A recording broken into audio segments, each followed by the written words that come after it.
मरी जी की समाज से तीन नेता हैं। माननीय सांसद जी मरी, माननीय विधायक जी मरी, माननीय जिला पंचायत अध्यक्ष जी मरी, माननीय जन्मेजय सिंह के सुपुत्र पिंटू सिंह जी को लोकसभा का चुनाव लड़ा है, बड़ा दिल दिखाया, उन्होंने खूब मजबूती के साथ चुनाव लड़ा। मूलभूत सुविधाओं से पीडीए के लोग ही बहुत ज्यादा पिछड़े हुए हैं। जी नमस्कार, मेरा नाम है विकास सिंह और आप देख रहे हैं कृधा न्यूज। आज हमारे साथ बैठे हुए हैं अशोक राजभर जी, जो कि समाजवादी पार्टी से जिला सचिव हैं। तो आज हम इनसे कई चर्चों पे बातचीत करेंगे। तो नमस्कार सर, बहुत स्वागत है हमारे चैनल पे आपका। नमस्कार, बहुत बहुत बधाई और आशीर्वाद आपको कि आपने हमको बुलाया, बहुत बहुत बधाई आपको। तो मेरा सबसे पहला प्रश्न ये है कि आप पहले जो कि बसपा बहुजन समाज पार्टी से मतलब काफ़ी कद्दावर नेता थे और काफ़ी मतलब बढ़ चढ़ के आप भूमिका थी आपकी, मतलब उस समय में जब बहुजन समाज पार्टी की सरकार थी यहाँ पे प्रदेश में पूरे, तो आप मतलब उस समय बहुत बढ़ चढ़ के काम करते थे पार्टी के लिए। जी हाँ, बिल्कुल सही बात है। जब तक कांसीराम जी थे तब तक बहुजन समाज पार्टी अपने मूवमेंट पर चल रही थी और उसके बाद वो भटक गई। जी, भटक जाने की वजह से हम लोगों ने देखा है कि नेताजी के स्वर्गवास होने के बाद आदरणीय अखिलेश यादव जी में बहुत बड़ा एक व्यक्तित्व हमने देखा। पढ़े लिखे व्यक्ति हैं, संस्कारिक हैं और शिष्टाचार है उनके अंदर। और आज तक कोई ये नहीं सकता है, कोई कह नहीं सकता है कि माननीय अखिलेश यादव जी ने कभी अपशब्द का प्रयोग किए हों और स्वार्थ की राजनीति किए हों। वह जब भी बात करते हैं तो पूरे समाज की बात करते हैं, बेरोजगारी पर चर्चा करते हैं, रोजगार पर चर्चा करते हैं। तो उत्तर प्रदेश में बहुत ही आवश्यकता है माननीय अखिलेश यादव जी का। तो अखिलेश यादव जी की ऐसी कौन सी नीतियां थी जो आपको पसंद आ गई और आपको विवश कर दिया कि आप समाजवादी पार्टी ज्वाइन करें? हाँ जी हाँ, मैंने कहा कि अखिलेश यादव जी लगता है कि जैसे बिल्कुल निचला स्तर के स्तर पर जीवन यापन करने वाले व्यक्ति के पास वो घर तक पहुंचे हैं। इनकी इतनी तगड़ी नजर है उनकी कि वो जानते हैं कि इंसान को जब गरीबी कमजोरी सताती है तो वो कितना परेशान होते हैं, कितना दुखी होते हैं। तो उनकी सोच ऐसी है कि वो कहते हैं कि हर चेहरे पर मुस्कान आए, हर समाज के लोग खुशहाल हैं। क्योंकि मैं ये कहना चाहता हूं कि वो भी इंसान है, देवदानव नहीं है, वो भी मानव है और कूट कूट के इंसानियत भरी है उनके अंदर। तो इसलिए उनसे मैं प्रभावित हूं और मैं सब समाज से लोगों से निवेदन भी करता हूं कि आप लोग अखिलेश जी को मौका दे 2027 में और समाजवादी पार्टी की सरकार बनाएं। तो भारतीय जनता पार्टी आपने क्यों नहीं ज्वाइन किया? भारतीय जनता पार्टी भी तो काफी जमीनी स्तर पर काम करता है। देखिए, भारतीय जनता पार्टी गुमराह करने की काम करती है जी, इसलिए मैंने ज्वाइन किया।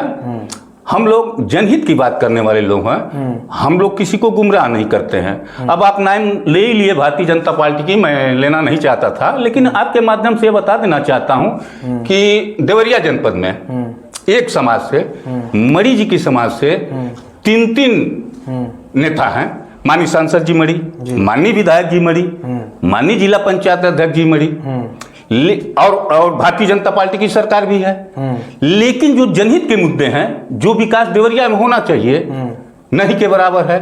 आप जनपद के शहरों में चले जाइए, जनपद के मोहल्ले में चले जाइए, रास्ता की, नाली रबदाल की और बिजली की समस्या त्राई त्राई हो जाती है। गर्मी की सीजन आया है, नहीं बिजली तो काफी अच्छी है देवरिया शहर। अभी फिलहाल कुछ समय के लिए है। अभी जब विशेष गर्मियां पड़नी शुरू हो जाएगी तो देखिएगा बिजली बहुत परेशानी होगी। विकास की बात कर रहे हैं तो मैं आपसे बता दूं कि विकास के तौर पे देवरिया से विधायक जो है सलमणि त्रिपाठी जी, उन्होंने बस स्टैंड मतलब जो है वो बनवा रहे हैं, नया बस स्टैंड बनवा रहे हैं। ये देखिए, ये सांसद जी ने, मैं बताता हूँ कि जब कलाग मिश्रा जी यहाँ के सांसद थे जी, तो वो तो केंद्रीय विद्यालय का शिलान्यास कर दिए, बाईपास रोड का शिलान्यास कर दिए। अभी मैं देखा हूं कि यहाँ के माननीय विधायक जी विधानसभा में वहाँ भिकमपुर रोड पर कोई ब्रिज की मांग किए हैं जी, लेकिन वह सिर्फ हवा हवाई है। मुझे नहीं लगता है, मेरा विश्वास टूट चुका है। मुझे नहीं लगता है कि यहाँ के विधायक जी देवरिया के लोगों को कुछ सुविधा दे पाएंगे, विकास करा पाएंगे, मुझे नहीं लगता है। आपसे बताता हूँ कि एक रोड है देवरिया के दक्षिण, देवरिया बेलदार मार्ग, वो बरसों से बन रहा है जी, लेकिन आज के डेट में भी पूरा नहीं हो पाया है। अभी 4-5 किलोमीटर बाकी है, नहीं बन पाया है। कैसे उम्मीद करें हम? और आपसे बता दूं कि चाहे गांव हो, शहर हो, प्रदेश हो, देश हो, ये जात पात की लड़ाई और धर्म की लड़ाई, उससे विकास संभव नहीं है। किसी भी युद्ध में नुकसान होता है। तो मैं आम जनता से यही अपील करूंगा कि आप लोग बाबा साहब बी आर अम्बेडकर के दिए हुए संविधान को अपनाएं और शिक्षित हों, संगठित हों और संघर्ष करें। आपने बात करी सड़कों की, तो मैं आपसे बता दूं कि जब अखिलेश यादव की समाजवादी पार्टी की सरकार थी, उस समय मतलब ग्रामीण लेवल पे जो रोड थे, जो अभी बने हैं प्रधानमंत्री ग्राम सड़क योजना के तहत, और मुख्यमंत्री सड़क योजना जो है, जो मुख्यमंत्री निधि से काम हुआ है, विधायक निधि से, तो मतलब काफ़ी विस्तार हुआ है सड़कों का यहाँ पे। देवरिया में मुझे तो नहीं लगता है। जी हुआ है। अभी आप चले जाइए यहाँ पे। हम लोगों के संघर्ष के बाद अभी आधी अधूरी पकड़ी बाजार से और देवरिया तक, कतरारी तक वो रोड बना, काफी समाजवादियों के संघर्ष से सरकार को जगाने का काम किया गया जी। तो वो सड़क निर्माण हुआ है। देवरिया बेल्दा रोड को आप बताई दिए, हम बताई दिए कि अभी पूरा नहीं हुआ है। बरहज में तमाम सड़कों के लिए समाजवादी साथी धरना प्रदर्शन और ज्ञापन दिया करते हैं। तो जनहित के मुद्दे पर समाजवादी पार्टी के चाहे छोटे कार्यकर्ता हो चाहे बड़े कार्यकर्ता हो, सभी लोग संघर्ष जारी रखे हुए हैं। यह संघर्ष चलता रहेगा। और आगे मतलब क्या लगता है आपको, 2027 का जब चुनाव होगा, विधानसभा इलेक्शंस होंगे, तो उसमें क्या लगता है, क्या परिणाम आएंगे? देखिए, भारतीय जनता पार्टी की सरकार से जनता ऊब चुकी है।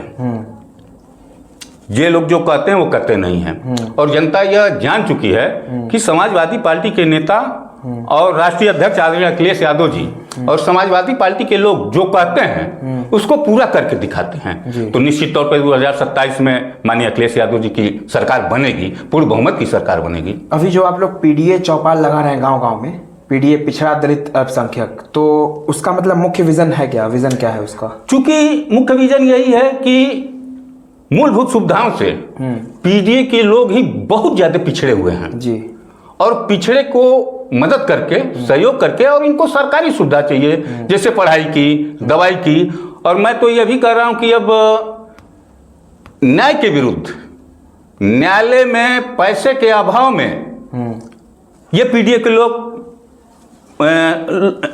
मुकदमा की लड़ाई नहीं कर पाएंगे जी। इतनी महंगी होती जा रही है। महंगाई चरम सीमा पर बढ़ता जा रहा है जी, जी, जी। बेरोजगारी बढ़ी ही है। तो इसीलिए पीडीओ को, जैसे अखिलेश यादव जी कहते हैं कि हम लोग समवादी हैं, वो बराबर का हक और हिस्सा दिलाना चाह रहे हैं, और इसीलिए वो 2027 में सरकार बनाएंगे। पीडीए की बात आप कर रहे हैं, तो पीडीए के जो पिछड़े दलित अल्पसंख्यक हैं, पिछड़े अगर दलित की बात की जाए तो पिछड़े और दलित तो ज़्यादा से ज़्यादा संख्या में भारतीय जनता पार्टी से जुड़े हुए हैं, जो कि मैं आपसे बता दूं, आप ही के समाज के राजभर लोग चलते हैं। हाँ, राजभर समाज जो है, राजभर समाज के जो सबसे बड़े नेता हैं ओम प्रकाश राजभर जी, जिनकी खुद की एक पार्टी है सुभाषपा, जो कि भारतीय जनता पार्टी से उसका कोalition है। आपसे बताऊं, एक बात हमको याद आ गई। बिहार के मुख्यमंत्री आदरणीय श्री लालू प्रसाद यादव जी की जी, वह सदन में बहस कर रहे थे, तो कहे, बड़े लीडर हैं, उनको कहे कि ये बुद्धिजीवी हैं। बुद्धिजीवी हैं, बुद्धि नहीं है लेकिन बुद्धि से जीते हैं। सेम वही बात मैं ओम प्रकाश राजभर जी के लिए कहूंगा कि वो बुद्धिजीवी हैं। आज के डेट में वो विधायक हैं, तो समाजवादी पार्टी के गठबंधन किए थे। आदरणीय अखिलेश यादव ने बड़ा दिल दिखाते हुए 17 सीट दिए थे, और मैं समझता हूं कि माननीय अखिलेश यादव जी राजभर समाज को की तरफ ऐसी नजर रखे हैं कि वह समाजवादी पार्टी से ही 10-15 विधायक बना देंगे, और राजभर समाज अपना विधायक पाएगा। उनसे बेहतर विकास होगा समाज का, समाज की लड़ाई लड़ी जाएगी। अगर राजभर के हितैषी होते आदरणीय ओम प्रकाश राजभर जी, राजभर समाज के, तो एक हमारे समाज में जागो राजभर जागो कमेटी है। वह माननीय हाईकोर्ट में मुकदमा दायर करके और उत्तर प्रदेश सरकार को प्रस्ताव भेजने के लिए केंद्र सरकार को कहा। लेकिन आज भारतीय जनता पार्टी की सरकार है और माननीय न्यायालय के आदेश का पालन नहीं हुआ, वो क्या समाज की बात करेंगे? तो निषाद पार्टी जो है, निषाद जो है काफ़ी संख्या में निषाद भी हैं। गोरखपुर के आप जानते हो कुछ रीजन में निषादों की संख्या ज़्यादा है। जैसे मान लीजिए चौरी चौरा ले लीजिए आप, फिर ये आप रुद्रपुर ले लीजिए देवरिया का। इस मतलब ये ऐसा बेल्ट है जो निषादों की बेल्ट कही जाती है। देखिए, तो कहीं ना कहीं उनसे जुड़ाव है उनका। देखिए, सिर्फ राजभर या निषाद ही नहीं भाग गए थे, उनको गुमराह किया गया था जी, समय काल में गुमराह किया गया। थोड़ा सा लालच में आके ये समाज के लोग गुमराह हुए थे, लेकिन अब इनकी आंखें खुल चुकी है। अब ये लोग किसी बहकावे में नहीं आने वाले हैं और ये लोग 2027 में सर्व समाज के लोग माननीय अखिलेश यादव जी को अपना नेता मान चुके हैं। अब बस चुनाव का इंतजार है। जब भी चुनाव की प्रक्रिया शुरू होगी, अखिलेश यादव जी के पक्ष में साइकिल का बटन दबा के और अखिलेश यादव जी को उत्तर प्रदेश का मुख्यमंत्री बनाने का मन जनता बना चुकी है। तो आपको क्या लगता है कि जो पिछड़े दलित अल्पसंख्यक हैं, मतलब कहाँ तक लाभ मिल पाएगा पीडीए का, मतलब 2027 के इलेक्शंस में समाजवादी पार्टी को? बिल्कुल मिलेगा, एकदम मिलना पक्का है, तय है, क्योंकि कठिनाइयों का सामना तो पीडीओ को करना पड़ रहा है। सरकारी सुविधाओं से वंचित पीडीए के लोग हैं, तो अपने मतदान के अधिकार से माननीय अखिलेश यादव जी को मुख्यमंत्री बनाकर और अपने अधिकार को पाएंगे। इसलिए अधिक से अधिक संख्या में लोग, जनता, यहाँ की सम्मानित जनता माननीय अखिलेश यादव जी के पक्ष में मतदान करेगी। जी, अगर अशोक जी, अगर हम पिछड़ों की बात करें तो पिछड़ों में एक गोरखपुर में एक बहुत बाहुल्य बिरादरी है, सैंथवार, जो कि 80% जिसके कोर वोटर्स बीजेपी के हैं। और आप बनिया बिरादरी की बात कीजिए तो बनिया बिरादरी में भी काफ़ी, मतलब 70-80% जो वोटर्स हैं वो बीजेपी को ही वोट देते हैं।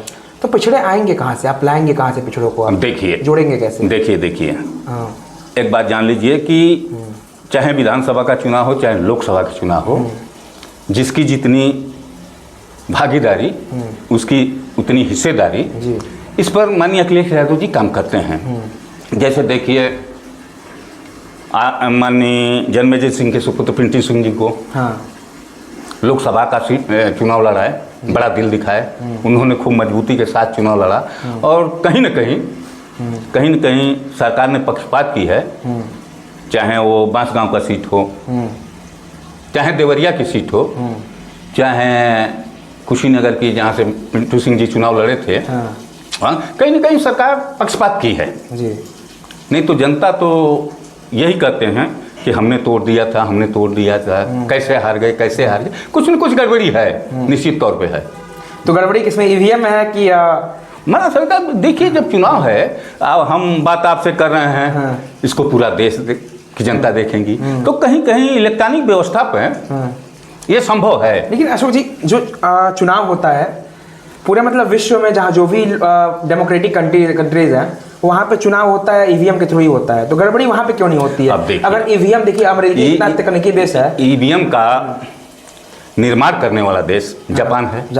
और जापान ने नहीं किया, मतदान नहीं कराता है। और भारत के ही बड़े इंजीनियर जो विदेशों में काम करते हैं, वह कहे कि हाँ ये संभव है, किया जा सकता है, और किया जा रहा है। ये किसने कहा?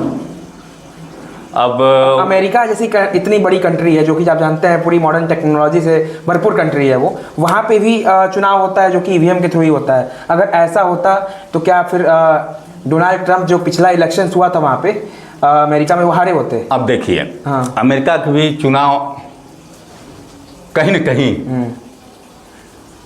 दबाव में हुआ है, कहीं न कहीं रुपए पैसे आदि की व्यवस्था जो है, और ट्रंप ने वो अपना मूलभूत वो विचारधारा जो है, ट्रंप जी छोड़ चुके हैं। कितना अच्छे संबंध हुआ करते थे भारत से कांग्रेस के ज़माने में, अन्य सरकारों में, और आज देखिए, आज वहाँ से भारत के नागरिक हथकड़ी लगा के भेजे जा रहे हैं। ये बहुत ही शर्मनाक बात है, इसकी मैं निंदा करता हूँ। ऐसा नहीं होना चाहिए, और संबंध बिगड़ता जा रहा है अमेरिका से। भारतीय जनता पार्टी के जातीय समीकरण में क्या करना चाहेंगे आप, जो कि समाजवादी पार्टी का जातीय समीकरण अलग है और भारतीय जनता पार्टी का अलग है? देखिए, इन दोनों में अंतर है क्या?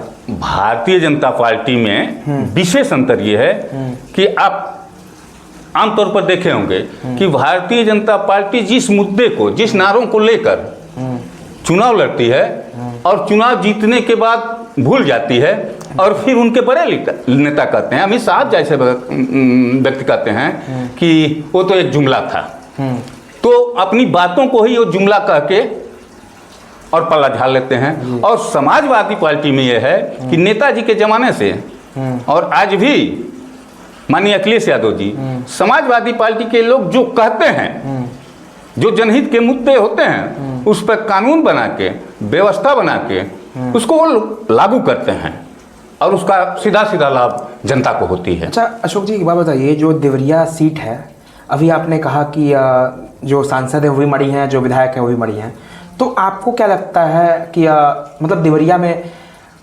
सबसे ज़्यादा संख्या किस बिरादरी की, जो कि भारतीय जनता पार्टी ने जब टिकट दिया इन लोगों को तो जाति समीकरण दिखा के दिया, तो उसमें ब्राह्मण बाहुल्य क्षेत्र बताया गया था, अपना देवरिया विधानसभा भी और लोकसभा में भी। तो आपके हिसाब से क्या ये मतलब कहाँ तक देखिए ये बहुत सही नहीं है। हाँ।